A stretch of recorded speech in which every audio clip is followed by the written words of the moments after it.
ابو صالح جنگی دوست ایک بہت بڑے بزرگ گزرے ہیں، دجلہ کے کنارے وضو کر رہے تھے، بھوک کی شدت تھی، پانی کے بہاؤ پہ ایک سیب آتے ہوئے دیکھا، جب قریب آیا تو دل میں آرزو پیدا ہوئی، بھوک تو لگی تھی، اسے پکڑا، توڑا اور کھا گئے۔ جب سیب کھا چکے تو دل میں خیال آیا یہ تو میرا تھا ہی نہیں، یہ تو پانی میں بہتا ہوا جا رہا تھا، مالے لکھتا تھا، میرا تو تھا ہی نہیں، تو میں نے کیوں کھا لیا؟ اب پریشانی بن گئی، پیٹ میں اتر چکا ہے۔ اب جدھر سے سیب آیا تھا بہتا ہوا، جس سمت سے، اس سمت سفر شروع کر دیا۔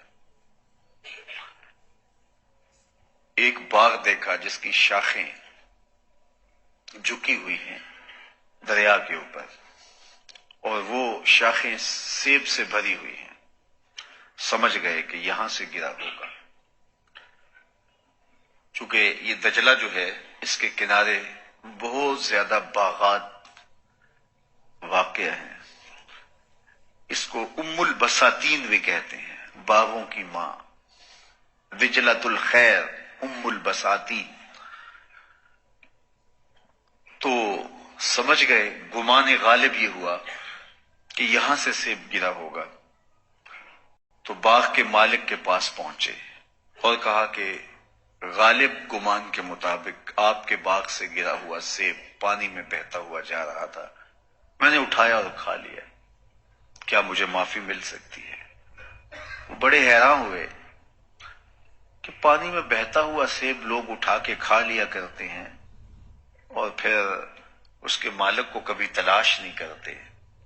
یہ کون ہے کہ جو اتنا محتاط ہے اور اس کی زندگی ایسے حزم و احتیاط سے گزر رہی؟ یہ تو کوئی گوہر یکتا ہے، یہ کوئی در نایاب ہے۔ دیکھا اور کہا معافی یوں ہی تو نہیں ملے گی؟ تو کہا کہ حضرت بتائیے کیسے ملے گی؟ فرمایا 12 سال تک میرے باغ کی گوڈی کرنی پڑے گی، اس باغ کو پانی دینا پڑے گا۔ کہا اس کے بعد معافی مل جائے گی؟ کہا ایک شرط اور ہوگی، اس کے بعد معافی ہوگی۔ کہا ٹھیک ہے۔ 12 سال باغ کی گوڈی کرتے رہے، خدمت میں لگے رہے۔ 12 سال گزرنے کے بعد ایک دن شیخ عبداللہ صومعی نے، جو باغ کے مالک تھے، کہا ابو صالح سیب توڑ کے لاؤ۔ تو وہ سیب توڑ کے لائے تو وہ کچے تھے۔ کہا تم 12 سال ہو گئے باغ میں کام کرتے ہوئے، تمہیں پتہ نہیں سیب کچے کون سے ہوتے اور پکے کون سے؟ کہا حضرت ایک سیب کی سزا کاٹ رہا ہوں، اس دن سے آج تک نظر اٹھا کے بھی نہیں کبھی دیکھا۔ کہا تمہارے 12 سال آج پورے ہو گئے، اب ایک شرط اور ہے، میری بیٹی سے تمہیں نکاح کرنا ہوگا، جو آنکھوں سے نابینا ہے، چل نہیں سکتی، بول بھی نہیں سکتی، سننے سے بھی قاصر ہے۔ کہا اس کے بعد تو معافی ہوگی؟ کہا ہاں۔ کہا میں قبول کرنے کے لیے تیار۔ اللہ اکبر، نکاح ہو گیا۔ جب حجلہ عروسی میں داخل ہوئے تو واپس اتنی تیزی سے پلٹے کہ سر پہ چوٹ لگی اور خون بہنے لگا۔ باہر شیخ عبداللہ صومعی تھے۔ کہا کہ بیٹے کیا ہوا؟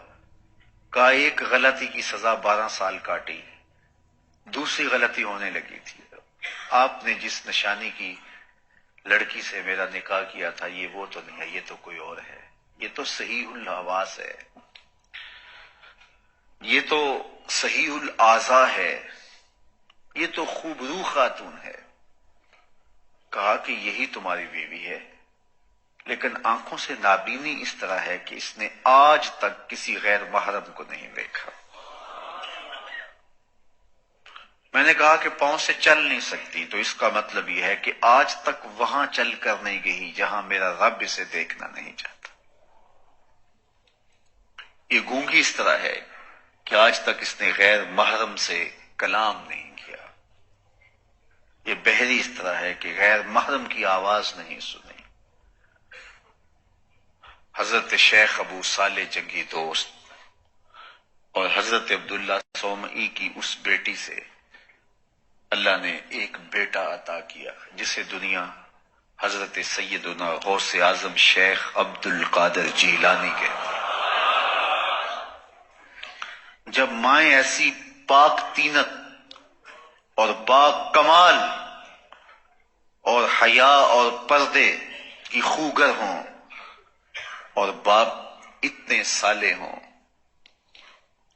ایک سیب کھانے کی پاداش میں 12 سال سزا کاٹیں کہ میرا جرم معاف ہو جائے، تو پھر بیٹے غوث اعظم نہیں ہوں گے تو کون ہوگا؟ ماؤں کا اثر ہوتا ہے اولاد میں، باپ کا دیا ہوا لقمہ اور کھایا ہوا لقمہ اس کا اثر ہوتا ہے اولاد میں۔ تو پھر زمانے نے دیکھا حضرت غوث اعظم رضی اللہ تعالی عنہ نے کیسے معاشرے کو بدل کے رکھ دیا۔ محی الدین کے نام سے زمانہ انہیں جانتا ہے، اور انہیں واقعی دین کی مردہ قدروں کو زندہ کیا۔ آج بھی حضور غوث اعظم، بلکہ آج کل عرس لگا ہے ان کا، انشاءاللہ اللہ نے چاہا تو 2-3 دن کے بعد انشاءاللہ 2-4 دن کے لیے ہم بھی وہاں ہوں گے، ان کی مرکز نور کو، تربت رحمت کو زیارت، ان کی تربت رحمت کی زیارت سے مالا مال ہوں گے۔ سعادتوں بھرے یہ لمحے اللہ آپ سب کو نصیب کرے۔ اور ایک میلہ سا لگا ہے، عرب بھی آ رہے ہیں، عجم بھی آ رہے ہیں، دنیا کے کونے کونے سے لوگ آ کے بغداد شہر دی کیے نشانی، اونچیاں لمیاں چیراں ہوں، اللہ اے تن میرا پرزے پرزے جیوں درزی دیاں لیراں ہوں، انہاں لیراں دی گل کفنی پا کے تے میں رلساں سنگ فقیراں ہوں، بغداد شہر دے ٹکڑے منگساں تے کرساں میراں میراں ہوں۔